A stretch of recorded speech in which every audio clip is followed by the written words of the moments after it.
And in our Health Watch tonight, more on the big picture of this, why we need to be taking these orders seriously. We are taking a closer look at some of the people that we can all help by practicing social distancing.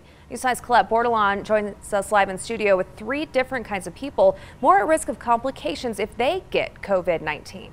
Whether it's certain disabilities or cancer treatment, they're one of the biggest reasons we're all staying home as much as possible. Because if these people come into contact with the virus, their lives could be in jeopardy. Keep saying to pass the time. Sarah Lloyd and her daughter Julie We've been doing a lot of baking actually.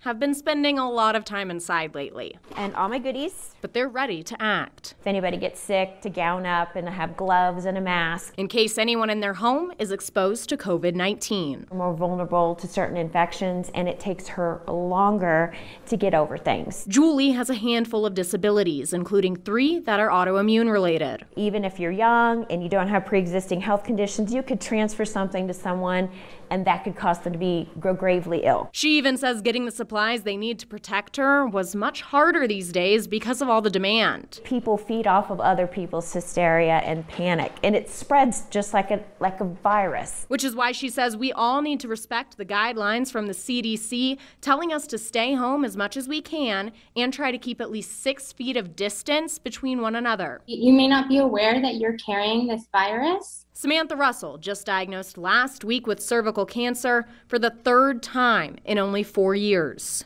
I'm about to go back into treatment and my body will be essentially broken down again, just at a chance for my life.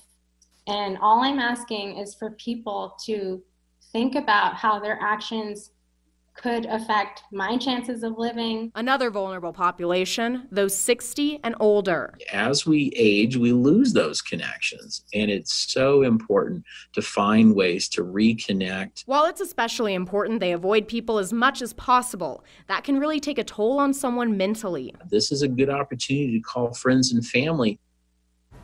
Now, just so you know, Sarah and Julie Lloyd are family members of our digital director here at the station. I'll have much more on the services offered from the Pikes Peak Area Council on Aging online at KOA.com.